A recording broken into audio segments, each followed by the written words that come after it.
Magandang araw mga kaibigan. Bigyan natin ng reaction opinion itong post ang balita ngayon. Pahayag ito ni Senator Judge Pia Cayetano sa day 6, ng impeachment trial.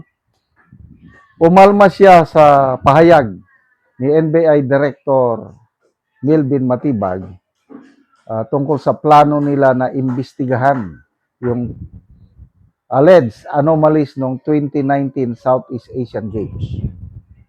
I am bothered, I am upset to hear this, sabi ni Senator Pia.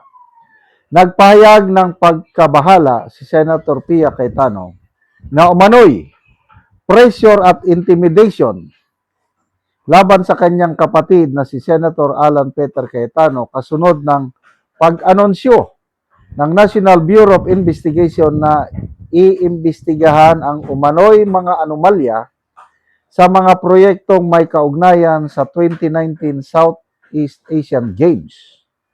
Sa pagdinig ng impeachment court, sinabi ni Senadora Pia Cayetano, I am bothered, I am upset to hear this. Payag ba tayo sa ganito? Ganito na ba tayo dito ngayon? Kinestyon din niya ang naging payag ng NBI Director na si Milvin Matibag habang nakatakda itong humarap bilang testigo sa Senado. Why would you allow a director who's just called to be a witness next week brag that he's going to investigate Senator Alan Peter?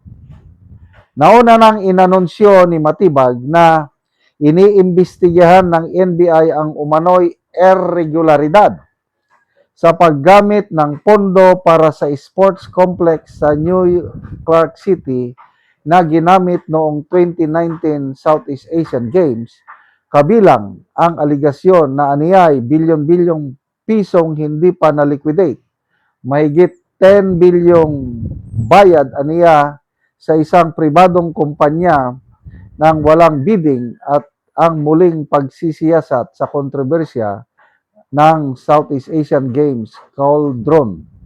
Sa ngayon, wala pang inilalabas na reaksyon ni NBI Director Matibag sa pahayag ni Senadora Pia Cayetano.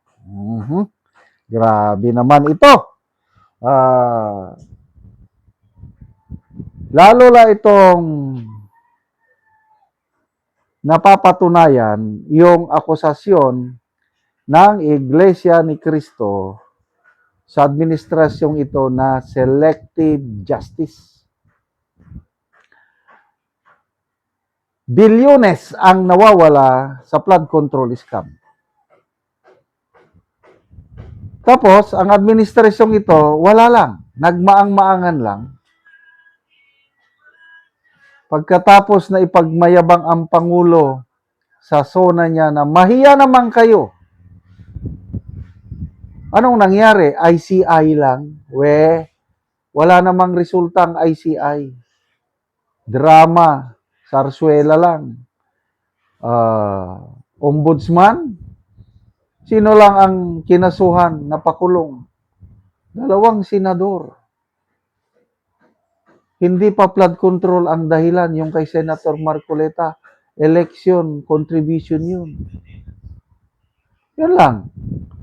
Yung mga masterminds, wala lang.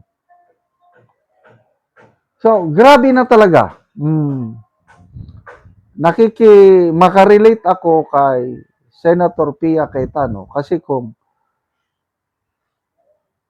kahit hindi ko na maisip kung gaano nila pinipersecute ang mga kumakalaban sa kanila.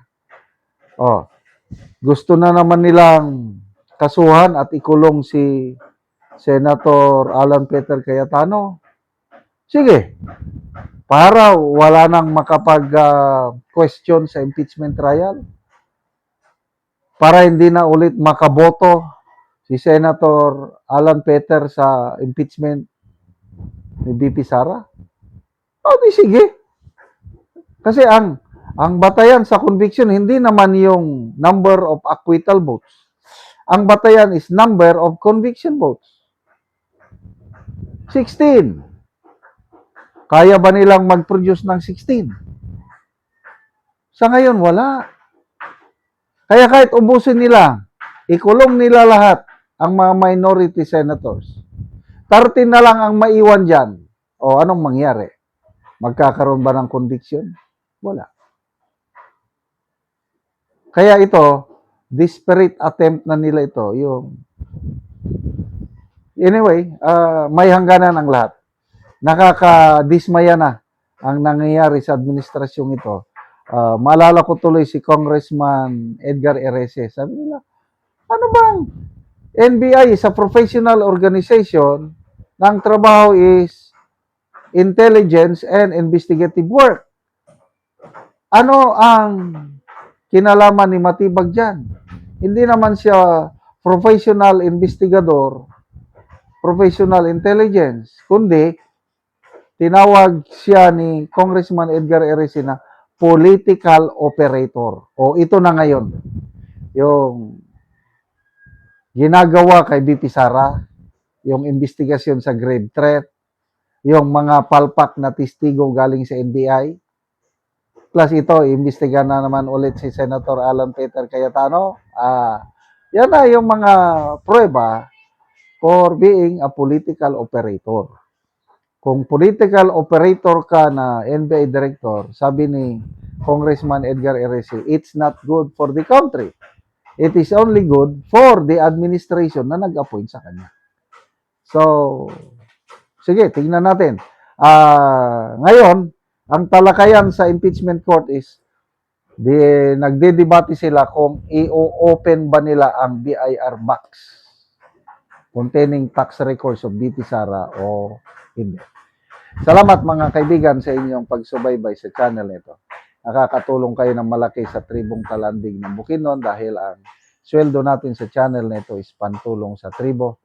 Namimigay tayo ng libreng yero at pako para makapagpatayo sila ng mas maayos na tirahan. Panoorin nyo ang video nito. Nana ko dire sa balay ni Angeline Andayan nga taga Barangay Tikalaan, Purok 3, San Alahay, Talakag, Bukidnon. So mo na ni ang itsura sa iyang atop nga mga dagko dagid kaayo, so mo ni ang pulihan karon sa gitabang nga yero.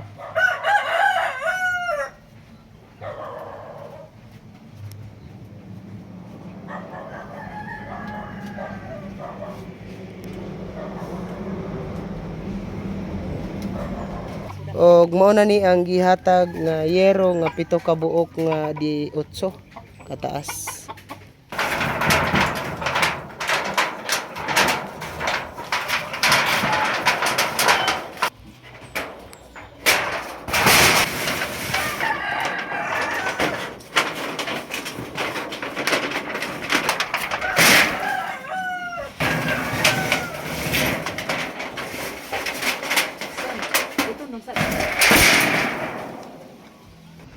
Bisa.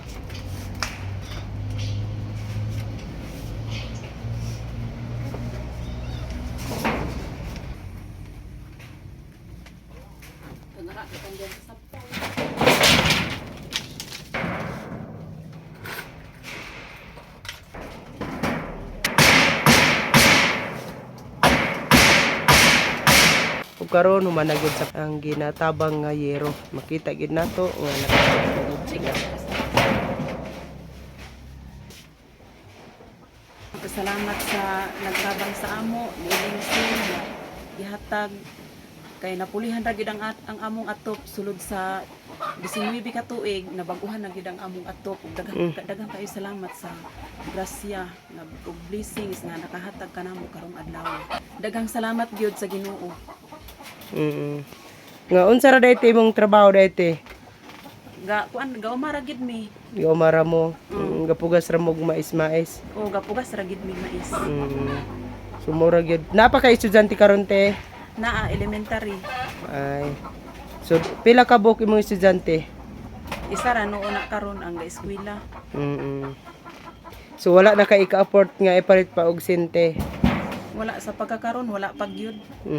So karon natabangan na ka, so nakaatop na gyud mo. Salamat gid kaayo, dako gid kay ang pasalamat nako sa Ginoo kay natagaan gid mi og sin. Salamat kaayo.